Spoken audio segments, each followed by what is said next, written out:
革命不成功，立誓不回家。这是一个20多岁的年轻人写给父母的家书。1年之后，写下这句话的王尔琢进行了人生最后一次出发。后来毛主席拟下挽联：尔琢今已矣，留却重任谁承受？1903年的湖南石门，这一年王尔琢出生了。石门山多路远，对当地许多孩子来说，能够读书已经是一件不容易的事。至于走出大山，改变国家，那听起来更像是书本里才会出现的故事。王尔琢最初就在村里的私塾启蒙。1913年，10岁的王尔琢开始接受更系统的教育。他先后进入官桥国民小学、县立高校，后来又考入4年制的石门县中学。从私塾到小学，再到县中，他一步一步离开村庄，也一步一步看见了山外的世界。那几年，中国并不平静，清朝已经退出历史，新的秩序却迟迟没有真正建立，政局不断变化，普通人的日子依然艰难。对一个正在读书的少年而言，课本教的是知识，现实提出的却是另一个更大的问题：为什么推翻了清朝，中国依旧没有变得更好？1919年前后，他完成了在家乡的初等教育。1920年，17岁的王尔琢来到长沙，考入湖南省立甲种工业学校。当时的中国工厂少，技术人才更少，许多年轻人相信，中国之所以受人欺负，是因为工业不如别人，机器不如别人，连修铁路、造轮船都要依赖外国技术。所以进入工业学校，在当时并不是简单学一门手艺，而是一种建设强国的理想。王尔琢想学技术，办实业，靠机器改变国家。照这样发展下去，他将来可能成为工程技术人员，进入工厂，过上一种相对安稳的生活。可长沙交给他的不只有工业，学校之外，军阀争斗不断，工人生活困苦，学生运动此起彼伏。1922年，湖南劳工领袖黄爱庞仁权遇害，长沙爆发抗议活动，王尔琢也参加游行，散发传单。现实让他逐渐产生疑问：即使机器造出来了，普通人的命运就一定会改变吗？几年之后，他开始思考另一个更大的问题。1923年10月，20岁的王尔琢与郑凤穗结婚。照这样走下去，王尔琢会完成学业，找一份工作，做丈夫，也做父亲，似乎也是不错的道路。可3个月后，广州传来一个消息，一所新式军校开始招收青年，它叫黄埔军校。当时的黄埔军校招生简章有这么一段话：本校为养成革命军干部军官，完成国民革命起见，特许招录武生，施以军事预备教育。这个消息击中了王尔琢，他在工业学校学的是制造机器，可现实让他意识到，机器不会自动改变国家，技术也不能替人做出选择。于是他决定报考黄埔。可这一次摆在他面前的不再是离开故乡那么简单，因为他的妻子已经有了3个月的身孕，后来妻子生下一个女儿，取名桂芳。王尔琢以为自己只是暂时离开，等军校毕业，等局势安定，总会有机会回来。1924年，王尔琢考入黄埔军校第一期的学生里，后来走出了许多不同道路上的将领。在黄埔，他学习步兵操练、射击、战术和军事组织。到了1924年11月，黄埔军校来了一个年轻的政治部主任，他就是26岁的周恩来同志。周主任要告诉他们，军队应该要为谁而战。王尔琢也很快进入周恩来的视线，他学习认真，军事成绩突出，做事果断，也愿意承担责任。1924年底，在周恩来的直接培养和介绍下，21岁的王尔琢加入了中国共产党。从这一天起，他要把自己的能力交给一个比个人命运更漫长且宏伟的目标。周恩来随后将他留在黄埔，担任后续学生队的分队长和党代表，让他一面训练学员，一面学习怎样做政治工作。不久之后，师生2人又一同奔赴武汉，随后走向南昌。1924年秋，王尔琢刚刚加入中国共产党，黄埔军校就给他安排了一场特殊的毕业考试。考场在广州街头，当时的广州商团不只是做生意的行业组织，手里还有一支规模不小的武装。随着他同孙中山领导的广州政府矛盾激化，双方最终发生武装冲突。黄埔学生军奉命投入战斗，王尔琢参加了平定广州商团武装冲突，这是他第一次的实战。不久军校毕业后，他被留在学生队，先后担任分队长、营长。但真正让他成长起来的是随后2次东征。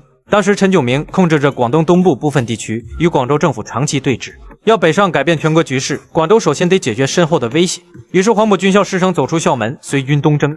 1925年2月，东征军抵达淡水，淡水城不大，却很难攻。城墙由石块砌成，城外有一片开阔地，进攻部队一离开掩体，就会暴露在守军火力下。东征军连续攻击，始终无法迅速打开城门。陈炯明的援军又正在赶来，王尔琢随突击部队投入攻城，他和战士冒着守军火力架起云梯，攀上城墙，参与突破淡水城防。淡水被攻克后，黄埔校军声名大振。第一次东征结束后，陈炯明残部重新占领部分地区。1925年秋，国民革命军发动第2次东征，主要目标是惠州城。这时，王尔琢已经从分队长成长为营长。在攻打惠州时，他的任务不是站在远处等待城门打开，而是率领全营夺取城外桥头阵地。王尔琢率部进攻，夺取桥头阵地，为后续主力攻城创造条件。紧接着，1926年北伐战争开始，王尔琢参与国民革命军第3师的改编，担任东路先遣军党代表，后来又任第3军第26团党代表。党代表并不是站在队伍后面讲几句话，他要做政治工作，维持纪律，鼓舞士气，还要处理军队与百姓的关系。战争正在向前推进，他的职位也在不断上升，但一直没有时间与家人联系。1927年春，北伐军攻克武昌后，王尔琢终于抽出时间，在武汉租下一间小屋，写信让妻子带着女儿前来团聚。当时交通不便，沿途局势又不稳定，母女二人在长沙停留了很长时间，才辗转赶到武汉。他们一路走了几个月，可是1927年4月局势突变，上海发生4·12政变。得知危险后，他带领部分共产党人离开原部，于4月底抵达上海，寻找党组织，并向周恩来汇报情况。郑凤翠抱着女儿来到约定地点黄土坡21号时，屋子是空的。她不知道丈夫去了哪里，也不知道他是否安全。最后，郑凤翠只能带着女儿返回湖南。临走之前，她留下一封信：我和你的女儿小桂芳于2月初2从家动身，来到你约我和桂芳会面的地方，不知你到哪里去了，没有见到你，小桂芳心里很难过。1927年5月下旬，王尔琢随周恩来返回武汉。等他秘密回到黄土坡21号，妻子和女儿已经离开。王尔琢读完妻子的留言，没有立刻回家追赶，因为此时上海和长沙已有许多同志倒下，武汉的局势也越来越紧张。他坐下来给父母写了一封信：凤翠母女此次来汉，为谋一面，身为汉室。而何尝不想念着骨肉的团聚，而何尝不眷恋着家庭的亲密？但上海、长沙烈士们殷红的血迹，燃起了儿的满腔怒火，乱葬岗上孤儿寡母的哭声，斩断了儿的万缕归丝。为了让千千万万的母亲和孩子能过上好日子，为了让白发苍苍的老人皆可享乐天年，而已决意，以身许国。革命不成功，立誓不回家。凤翠娘家父母双亡，望大人善待儿媳，见凤翠如见儿一般。不孝男，尔琢拜上。1927年7月，王尔琢接受组织派遣，前往江西九江马回岭，担任第4军第25师第74团参谋长。不久之后，他又与周恩来赶往南昌。1927年8月1日凌晨，南昌城内枪声响起，这是8·1建军节的由来之源，一支真正属于人民的新型军队从南昌诞生。王尔琢所在的第25师并不在南昌，而是驻扎在100多里外的马回岭。在聂荣臻、周士弼等人的组织下，第25师部分官兵迅速脱离原有指挥，于8月2日赶到南昌。王尔琢带去的是第74团重机枪连，当时部队装备有限，重机枪是压制敌方火力、封锁道路的重要武器。此后，部队重新整编，王尔琢出任第74团团长。南昌起义取得胜利后，起义军很快做出决定，南下广东。他们希望在那里取得补充，重新建立立足点。到了广东大埔三河坝，起义军必须分兵，主力继续向潮州、汕头方向前进。朱德率领约3、4千人留下，挡住后方追兵，为主力争取时间。而王尔琢和第74团也留了下来。三河坝位于3条河流交汇处，敌人想追击南下主力，就必须突破这里。朱德把部队布置在河流东岸的山地，而战术思路是这样的：占住高地，控制渡口，敌军渡到河中时再集中火力。这样一来，对方人数虽然更多，却不能同时冲上来。渡船一次只能运送一部分人，河水把一支大军切成了一批又一批的小队伍。